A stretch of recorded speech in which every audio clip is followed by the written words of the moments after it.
Give us 30 minutes each week to discover the trends that are shaping the future of retirement with That Annuity Show. We bring you conversations with industry leaders who are revolutionizing financial products, technology, and distribution channels. Now, here's your host, Paul Tyler. Hi, this is Paul Tyler, and welcome to another great episode of That Annuity Show. Today, you just have me as the host, but trust me, our guest will not need a host. And we repeat guest, none other than the esteemed, famous Joseph George. Joe, welcome. Well, it's really great to be here with you, Paul, and thanks for having me again. Yeah, well, listen, Joe, there's nothing like you, and I think, listen, you've done so much for the industry. It's great to have you on and, continue to be an inspiration for a lot of people in this business, a lot of people who are very successful. So, hey, first off, thanks for everything you're doing there. But I'm following you on LinkedIn. Okay, you're all over the place. Yeah. You do not stop. You're the energy is amazing. So tell us, where has Joe been? Well, I just recently did a program for People Helping People. It's called PHP. It was founded by a guy named Patrick Bet-David. Patrick is now on Fox News. I mean, he's really a powerhouse, and he's out there. And one of the great things, our organization that he built is there's 8,000 people, and they're all young. They're all diverse by gender, and it's the only place I know, and there's organizations like this, but I think he's the leader, where we're recruiting young people and diverse people. That's also important in terms of getting this message out, it's not just for the wealthy. And so I'm really excited about him and other organizations like that. And I think I've got a message which is really powerful. I've been in the business 50 years, so I have sage advice for all of the young'uns out there, all the people, to know some of the things that I've seen. Because the biggest issue we face now is change. And so I want to first give people a context of what drives change, what really is going on changing, and then what we need to do about it, and how our products and services fit into it. Well, hey, listen, before we dive in, I mean, I think the topic is so spot on. I was out with another former guest of our show, James Wong, who... Oh, yeah, I know James, yeah. Yeah, James, has played a really important role building up an IMO, exited, but he's kind of collected a bunch of people in the business, Joe, who are all very successful, but very committed to taking, the money they've received from selling their organizations, building up their organizations, and sponsoring real interesting startups. I was just out in Detroit. There's a city that's turned around in the last 10 years. Oh yeah. Yeah. So that we could talk about a lot of renewal themes here, but that's kind of what we were doing out there. What's the next step of our insurance? So I would say if people aren't, I want to get James back on and talk about it. But to your point, wow, people, we talked about cryptocurrency, pulling it into investment portfolios. We talked about some age-old stuff, Joe, like how do you train agents? How do you train them today to be effective communicators, effective listeners, be able to understand the changes, explain some of the changes that are taking place. So I want to hear from you. But one thing I want to tell you, which is an interesting tweak with that, is that's a great motivation to have, because I have a gal who worked for me years ago. She's in her 50s now, and it's just her, okay? And she does communications. She's winning contracts with major companies, even though she's going up against other organizations that have committees, tons of people, young people. But they all do their stuff through AI, and people can smell it. So there's a difference, okay? And that's why I think, because we deal face-to-face with people, to make sure everyone should use AI, there's no doubt about it. But make sure you don't get taken over by it, that you have some context in terms of how you can really communicate with people, because who knows what the future brings. But anyway, I was really amazed to hear that this one person, the one-person shop is winning major contracts with big companies to do their communications. Interesting. Look, I think it's interesting. This age, I think the more focused you are, and honestly, the smaller you are, the more powerful you can be if you're focused. Yeah. If you're focused on doing something that's that you're really good at. That's some of the stuff that that technology helps to leverage people, but you have to watch it. So I'll discuss some of that. Yeah. Yeah. All right. Well, let's hear. Well, I'll tell you my current talk, okay, and what I've been talking about. I want to discuss, this whole idea about purpose-driven retirement planning, but before I get into that, the one thing I want to tell you is I've seen a lot of changes in my career. I've been in the business 50 years, so I am the sage, okay? Come and sit by my knee and I will tell you, okay? But anyway, I was a life agent. I ran insurance sales at Paine Webber. And for all you youngins out there, okay, that was a major wirehouse on Wall Street. It was a brand name, and it was a stock brokerage firm. And my job was to get stockbrokers to sell insurance. Very hard in the 80s. The next thing, I went to MetLife, and because I had been a life agent, I had understood the terminology. I had to get life insurance people to sell investments. That was a lot easier.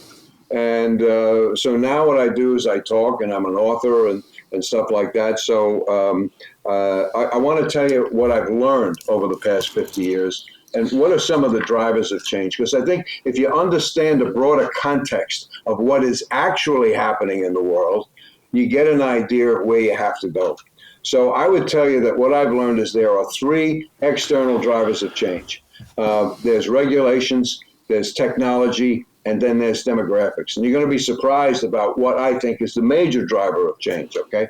Regulation is I'm not just talking about regulating a business. I'm talking about taxes, the price of gas, how much cars cost, interest rates, all this stuff you have no control over. You just hope it doesn't get too crazy. But that affects an awful lot of change. The next one is technology. And I believe that technology changes from what it's called, I call it 6 exponentials of change. First, you digitize something, right? So that means you can manipulate it on a computer. Then it's deceptive, which means you don't feel it until it becomes disruptive. And depending upon the business you're in, it could be too late already. Then it dematerializes you, it demonetizes you, and then it democratizes what you do. So a classic example is BlackBerry. And, it was the hottest thing since sliced bread, and then 2008 came. And so remember, we had Blackberries, Joe. Yeah, of course we had Blackberries, and to show you how innovative and daring I am, I didn't get an iPhone until 2012. It was like, oh no, I don't have your courage, Paul. I really don't have your courage. This guy, I got to tell you, I've known him for a long time. He always did new stuff, and when people weren't doing it, I'm just an old guy now. So I'm not one of those guys who jumps right into changes and make that happen. So the other thing, when you look at it from a standpoint with technology, think of the P&C marketplace. Okay, how do you insure a driverless car? Okay, that's a real head scratcher, But let me tell you something. The more transactional your business is, the more likely you're going to be disrupted by technology. And here's the other thing.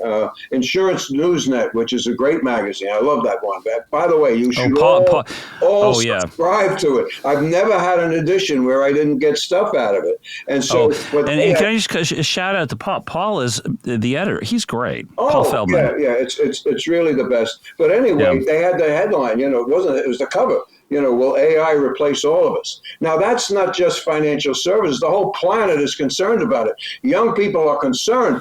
What business am I going to get in, and am I going to be replaced, and what have you? I don't think that financial advisors will be seriously affected by AI. I will tell you this. Advisors who use AI will replace the ones who don't. So don't be afraid of it. It's a great ally. It makes you that much more efficient, and you're going to be dealing with. I think we're hitting the golden age, literally the golden age of financial services, and I'm going to make my case, and I think that's important. I also thought a big proponent of change and someone we can all learn from is Bezos, and he's the biggest thing of change, and everyone's asking him, Mr. Bezos, what's going to change in the next 10 years? You know what his answer is? I'm looking for things that don't change, because if it doesn't change, you can build a business model around it. Yeah. And then so you have true. also Adam Holt, who's with Asset Map, and he's done a great job with this stuff. He says this. He says, look, when decisions are complicated and the penalty for getting it wrong is high, people want to talk to another human being.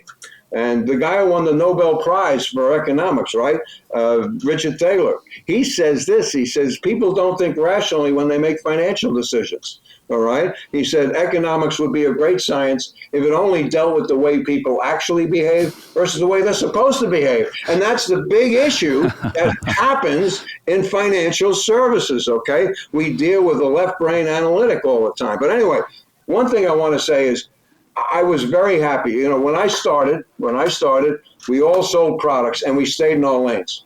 Insurance people sold insurance, investment people sold stocks and bonds, and banks did banking stuff. So I was at the beginning when it was all starting to come together. In fact, E.F. Hutton was the big innovator on the idea of insurance. That's why PaineWebber hired me. I had to follow them. So that was beginning to happen. And so that's kind of when it began. But what happens in financial services, it's really driven by a left brain analytical thought process, okay?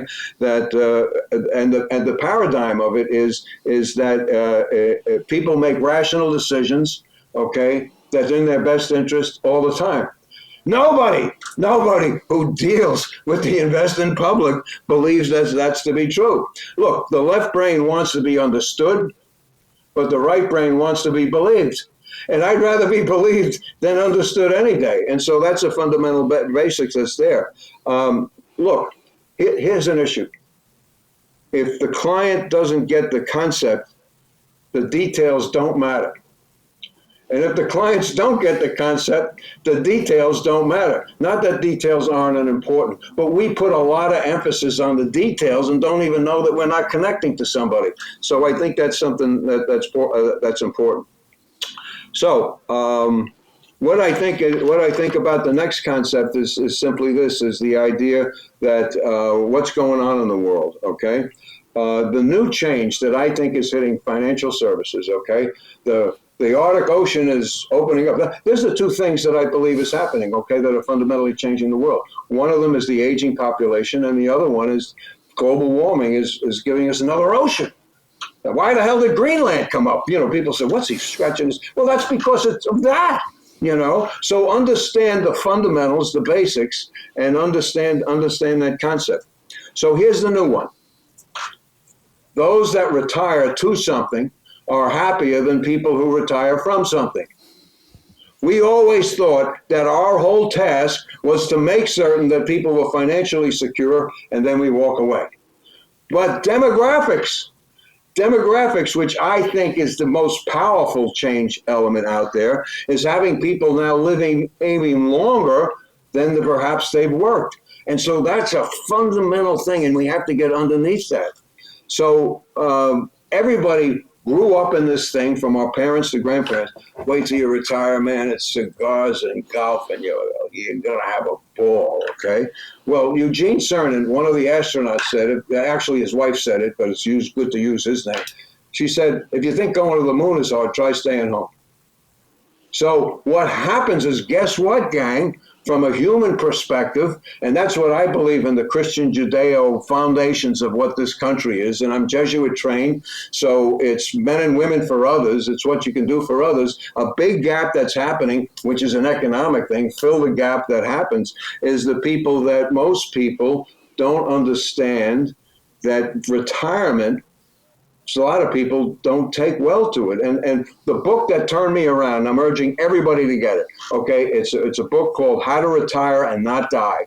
And it's by this guy, Gary Sirac. How's that? Oh, Gary's great. We've had him on once or twice here. Oh, that's right. Yeah. That's right. See, but that's a new book. That's a new book I think he wrote. Yeah, he did. Yeah. And he's actually putting together a program now where he's going to organizations and saying, what I want to do is to get people to begin to think about what the hell they're going to do. Because you know what? Nobody talks about, and this is the next big movement, okay? No one talks about the fact that people lose a lot when they retire, okay? They lose routine. They lose identity. They lose relationships. They lose purpose. They lose power. And I just see this with my contemporaries. We were together, I'm 73 now, Paul. So, I've had people who retired beforehand and I haven't seen them. And most of them are in pretty decent shape. But some of them, they're like always pissed off. They talk about the slight or the job they didn't get like 10 years ago. And some of them are out there going, get off my lawn. And you don't want to turn into that. That's the next big move. And I think we're missing it. Yeah, I will. Listen, I'll just add it. I'll pile in there. I think you're right. And I think I probably know some of the people you're talking about who are shouting, get off the lawn. I want to run this person over if I ever see them again. They're dragging me around, No, and then flip the coin. I just had a great conversation with somebody he's 70. He's been doing consulting in the business for many, many years. He just wants to go out and give stuff back. He just wants to be involved. He wants to be around people who have ideas. And he's kind of turned his business into sort of he doesn't need the money, but he's doing something. And Joe, to your point, he says he talks to some of his super wealthy friends. It's out in California, have all, done well in the technology boom, and they don't know what to do with themselves. That's the point. That's the point. And I got a really cute point here because I picked this up with, I'll tell you, there's a friend of mine. I used to play rugby against him, and he was a big insurance producer, and he doesn't do that anymore. All he does is this stuff. It's called the third half. So it's built off of a rugby thing. After there's two halves, but then the third half, what you have to do. And the third half is thing. And basically, what he's doing is counseling people. This is what he's doing. So what I'm talking about, there's a lot of green shoots popping up. It's early on, so get on the bandwagon quickly. But I read something in a course he had. It said, according to the Australian, I love this, longitudinal study, close relationships with family and children had very little effect on how long people live. But people with the most friends and contacts outlive those by the fewest by 22%. So that means if you drop out, you're going to die, man. and that's the joke part. But the thing that's really important is the idea that the Surgeon General of the United States has stated that people that have a profound sense of isolation is equivalent to smoking 15 cigarettes a day. 15 cigarettes a day. Now, I just kept doing this. It's not like I thought all this crap out. I just started doing this because I was doing it, and now I'm glad I'm doing it because I think it's pretty hard if you retire and blow out to get back into the race. So start talking to people approaching retirement to not only say you're financially secure, but also what the hell are you going to do? And so I think that's important. So the point is this: what is the defining issue of the 21st century? And a lot of people think it's global warming and all this stuff. Not that global warming is not an issue, okay? But I believe it's the aging population of the world. And it's just starting to happen. There's an article in the Wall Street Journal. It was a headline, front page, okay? Suddenly there aren't enough babies alarming the whole world. Birth rates are falling fast across countries with economic and social geopolitical consequences that are dramatic, okay? Listen to this. In 2017, the United Nations said the world population will tap out at 11 billion. The new projection that they just came out with is now 9.5 billion by 2061, and it's going to get worse. Look, China will get old before it gets rich. They had it's estimated now that their population, that's now 1.6 billion, will be 500 million by the end of the century. And no, it's incredible. I heard a similar stat, Joe, that I think last year China lost population the equivalent of San Francisco. Yeah, and there's no way to change it. They have 30 million bachelors. How did that happen? Well, they had a one-child policy. Then they went to 2. Yeah, Then they went to 3. Way after, yeah, but they can't get. It's too late. Can't come back. Look, if you kill all the girls, okay, I'm not sugarcoating it. If you kill all the girls, guess what you woke up with? You don't have enough childbearing age women. The women are happy as hell. You got all these guys that are floating around. But anyway, when we do things that haven't been very well thought out, or think of human beings, as cattle, this is some of the stuff that happens, and they can't change it. Now, elements of this, China's really bad. But it's the same thing's going on with other people. I mean, look at Japan. Japan in 2008 bought more adult diapers than baby diapers. And that's only going to continue. They can't replace it. So it's beginning to happen. The first time in history, we're going to have societies that there's more people old and retired than people paying the bills. And they're going to be responsible for funding their own longer and more expensive retirement. Wow. Now tell me that's not a fundamental change. Okay, I don't want to take you off, but like that kind of leads right into Social Security because, I remember when I started working with you and we started talking about the Social Security Trust Fund running on 2035. Joe, that sounded like a long way away. Long way, right? And it's suddenly, let's see, we're 2025. I don't know. That's this. We're approaching a very weird date where we don't have enough workers paying into the system. Mm-hmm. I don't think we have enough money as a country to fund our trust fund. Mm-hmm. Joe, I mean, I've talked to a lot of people. Oh, you should delay Social Security because you'll get a little. Wait a second. What if you start taking this check and the government gives you a pay cut? I don't know what do we do with that? But you're getting right to so this is why I think it's the biggest problem. It is manifesting now. Who knows how much ice is going to melt in Greenland? When the oceans are going to overflow Manhattan. I don't know, but I have a sense that a lot of the things we tried to do to offset it have had absolutely no impact at all and cost a fortune. And not that it should be ignored, not that we shouldn't put effort towards it, but it's been overwhelming. In fact, it helped this idea of not having enough babies because people were concerned that they put babies out there and people are bad. It's the same thing the Chinese figured out, So it's nuts, absolutely nuts as far as I'm concerned. So, you were around when I started that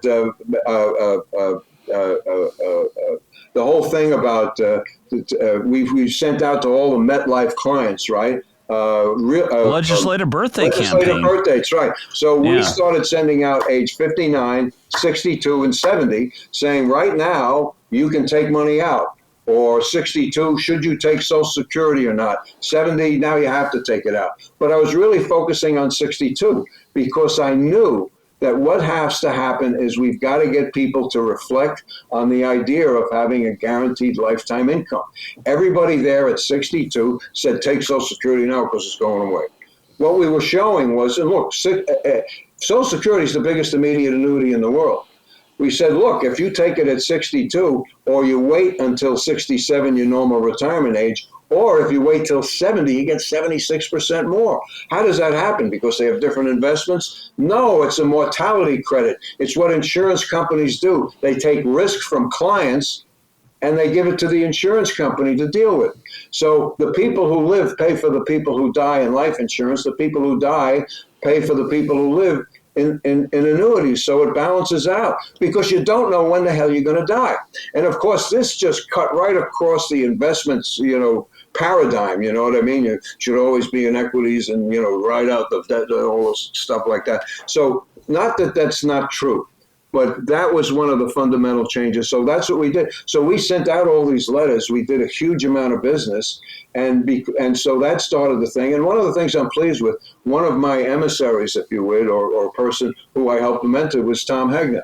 And Tommy's known throughout the plant. By the way, I'm not taking any. Tommy will tell you this to your face. Tommy does it in his speeches, and Tommy has me in his book all the time. So that's one of the things I'm very pleased with, So now with the population growing, remember I said demographics changes?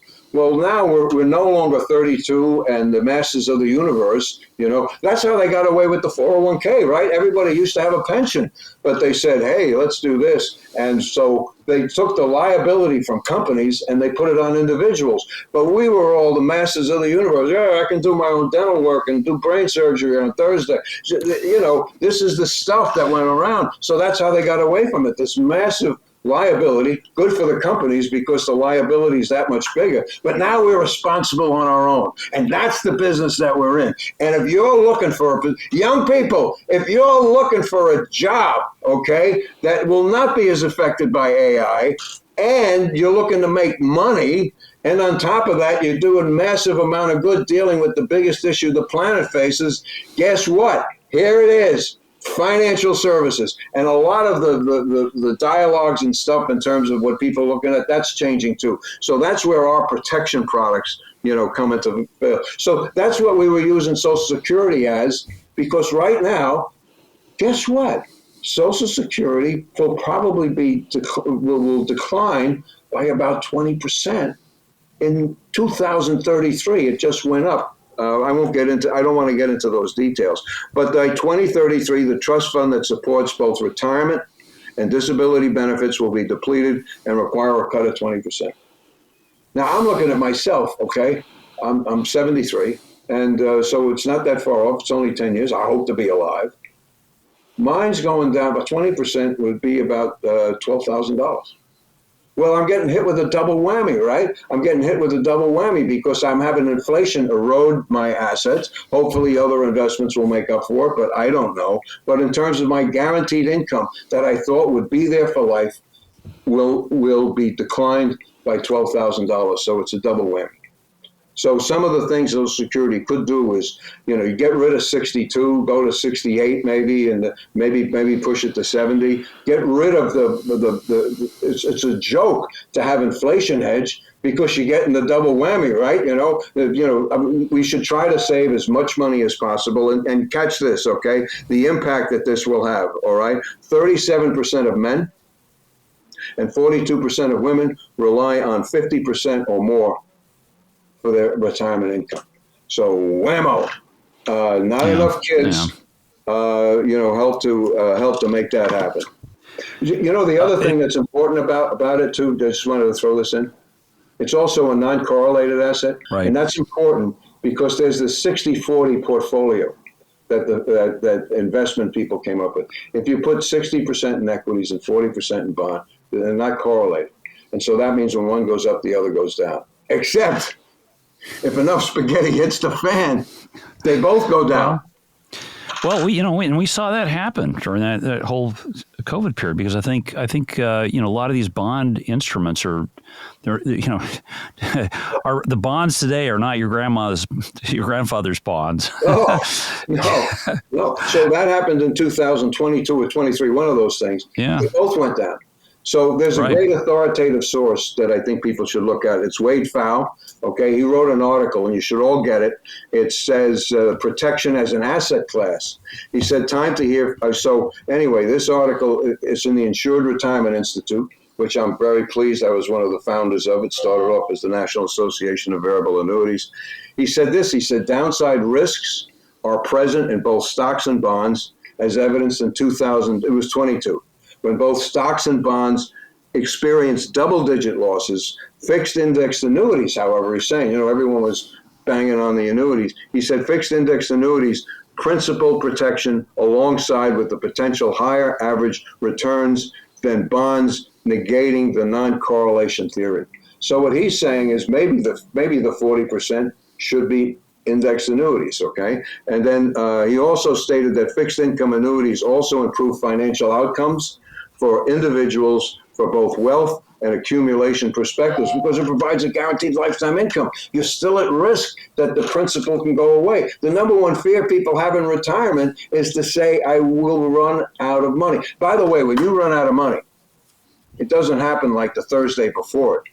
You know it 10 years before it happens. So then you start drinking Clan McGregor instead of Johnny Walker Black, and so all the little things on your life insurance again. Yeah, well, and just to kind of add on there, Joe, I've been spending time with a number of RIAs. We were talking, trying to think about how would insurance fit inside portfolios? How do we make it easier for RIAs to sell insurance products? It's really interesting because I think, you can't talk about these channels without looking at the demographics that you mentioned, because I think a lot of these wealth advisors, they got their CFP, I hear their backstory. They came out of college, did some accounting, ended up here. They were all about, the go-go, what you described. They had a bunch of 32, 35-year-old clients. They built up this business. Now they're heading in where they're saying, maybe I shouldn't be just all focused on the asset side. Maybe I should be thinking about the liability side. But it's a question, Joe, which is how do you expand this market with people who have been providing investment advice to talk about that other side of the balance sheet. Now, you were doing that back with these brokers. Oh yeah. And it was hard because, it was hard for them to fathom the idea of mortality credits. What is that? What other form of investment? It's the measurement of human life, for Christ's sake. And so it was very difficult. And I think myself, hopefully, and Tom, I know, has done a great job of getting that point across. I do want to talk about another source that people should get, and that's Cheryl Moore's book, I Bought a Fixed Indexed Annuity. Okay? Oh, it's good. It's great. Oh, yeah, Cheryl, I can't believe the courage of this woman. This is not a normal analytical approach towards a product line that she bought. She comes out and says who the hell she is.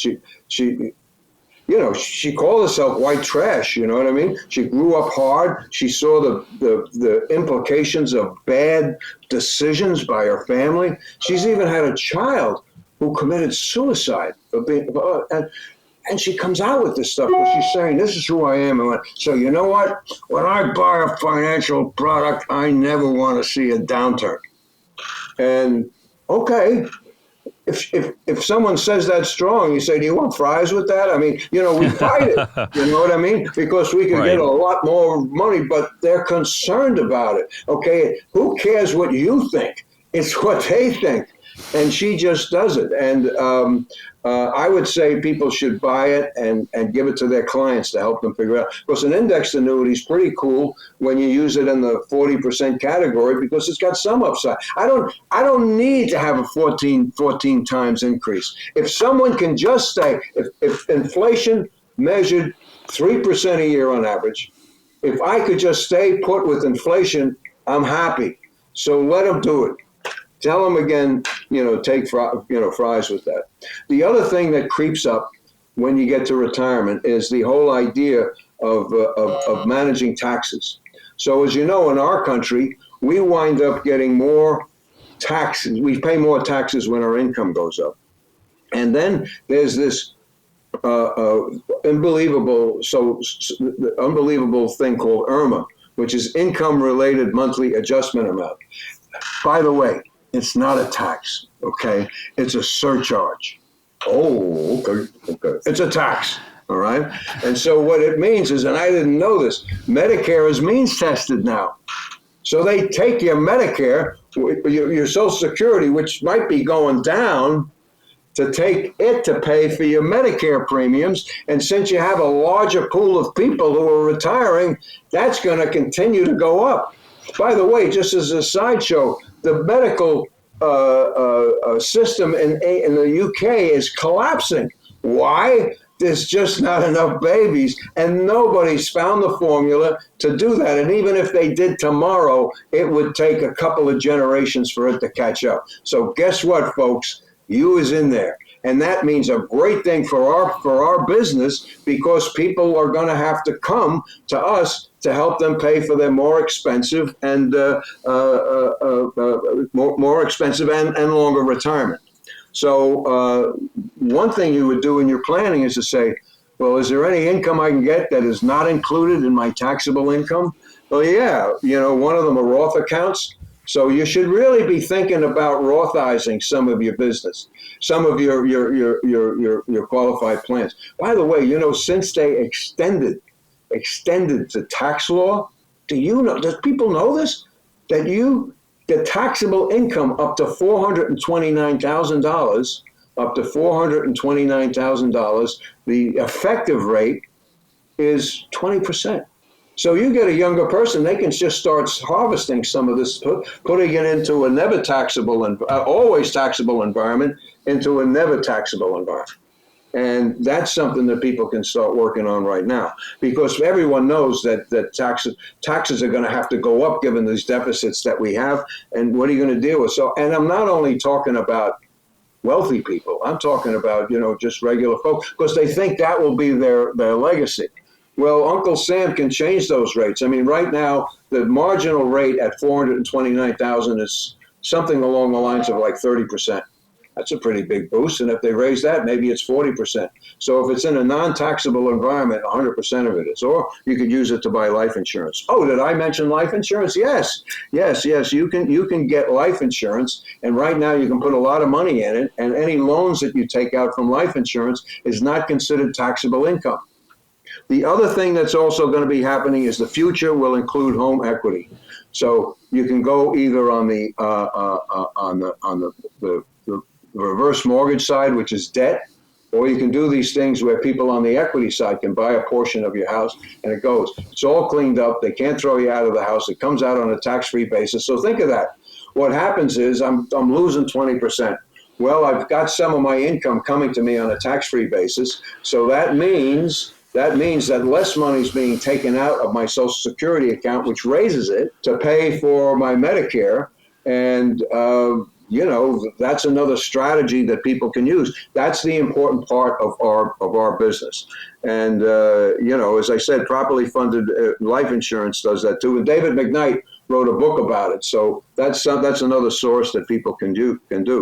And also, the Secure Act really elevated life insurance, because you can't. It used to be you would do a thing with you would make a young person the beneficiary, because the amount you have to take with that would be lower. So I mean, I think that's there. So those are some of the uses of our product lines. And the one thing I would say to all of the critics out there, and I used to suffer under Susie Orman, listening to her stuff and everything else. Everybody dies. Some people get sick. And one of the other uses on life insurance, you got some companies out there like National Life. They were the innovators on this whole idea of living benefits. Yes. People can translate their death benefit, not wait till die. They can do that and pay expenses now. And think about it, that's just really powerful that, you could do that. And let me get back to using the home equity. This is not just for wealthy people, okay? Someone bought a house 30 years ago, it was $30,000. Now it's $450,000. They have access to money that can really help them out. And some of them, it's there. So why not use it? And go away, Susie, And here's the other thing. Okay? This is the other thing. This is what really gets me. One of the it's too expensive, it's this, that, the ROI, all of that. Anybody can run out of money. But with annuities, you'll never run out of income. And you can't say that. No, you can't. Well, yeah, I make money when I do nothing. Right. Yes. Oh, yeah, I do that too. So, right. Listen, I agree with you. There's not a good product or bad product. There's not a good compensation system. There's not a bad one. I think there are good people, and, we need more good people in this business, Joe, because you're right. It's tough. And these concepts, I think going way back to something you said, where the concept, if you don't understand the concept, you can't understand the details. I think we've got to be a lot better and get a lot more people better explain the concept of mortality credits, the concept of... one of the questions you ask is, what are your goals? No. Do you want to be rich, or would you rather have a guarantee you never be poor? Oh, yeah. Okay. That's a human question, Right. That's what I mean. Yeah. Would you like to not worry about paying your health care? Would you like to not worry about maybe paying for your condo association fees? That's right. Yeah. Yeah. Yeah. Oh. Or you see there'll be a time in the future where you can't. And then all of this little decisions you make up, all of that stuff is there. Yeah. And take the stress off, enjoy. So manage your balance sheet, take the stress out. Joe, think really, really hard about what you're retiring to, not from. Right, yeah. Right. Find purpose, find friends. Right. And focus on what you know is not going to change, because if there's hope we can get rich, Joe. If we know it doesn't change, we'll get rich. I think the majority of people don't want to be poor. They don't necessarily want to be rich. So why am I maximizing my return? And look at this. Yeah. You know, nobody, by the way, nobody on their deathbed says, call my broker. I really appreciate she beat the S&P by 3 basis points. It just doesn't happen. It just doesn't happen. You know, I want to just throw one story in here, because here's the point, okay? This business is not a story of numbers. It's a number of stories. And there's a person who lives in the Middle East. He lives in Beirut, okay? And I called him up because just you guys know that Beirut had a significant explosion in 2020. It was Russian fertilizer that exploded, and it killed a lot of people. And you know, it was pretty tragic. And so I asked him. I said, you know, you live there, and you know, were you affected by it? And it's Fred Bellman, that's his name. And so Fred said, no, I wasn't, but somebody jumped. One of his clients jumped in front of his wife, and a shard of glass came and took his neck out. Oh. And he was bleeding to death. He knew he was done. You know what his last words were? What? Talk to Fred, he'll take care of you. And he died. Now you tell me some business that has such an impact on another human being, and maybe it happens 12 or 15 times in your existence, or maybe longer. So that's the point I'm getting at. That's why I hate some of these critics. They don't understand what life's all about. Okay, just balance it out. I'm not saying what we do is better than you, pal, but you're saying it to me, and I take exception to it. Joe, boom, mic drop. And we're right at time. The pro. I timed it. All right, listen, Joe, this is, as it always is, it was an absolute pleasure. Mm-hmm. People want to find your book. They want to book you for a conference. Where do they go? It's just joejordan.com. JosephJordan, excuse me. JosephJordan.com. Okay, we'll put that in the show notes. And so I just think I bring a different perspective towards it. I think it's a more human perspective. And you know, sometimes people think I'm the industry chaplain. I'm not. I think I have a nice match of advice and things that are happening, plus bring the human side into it. Yeah. All right. Well, Joe, thanks. Hey, thanks to our listeners. Share this episode. Tell people this is phenomenal. And but join us again next week for another great episode of That Annuity Show. Thanks, Joe. Nassau Financial Group is always working harder to be your carrier of choice. We build products that help protect people's savings and are dedicated to providing you with best-in-class service. We seek to keep things simple and have your back in the years to come. Nassau is headquartered in Hartford, Connecticut. Learn more at nfg.com. Zinnia, an Eldridge Industries business, simplifies insurance. It delivers comprehensive solutions for the industry's most critical needs and creates the modern rails of the insurance industry. To learn more about Zinnia, please visit zinnia.com.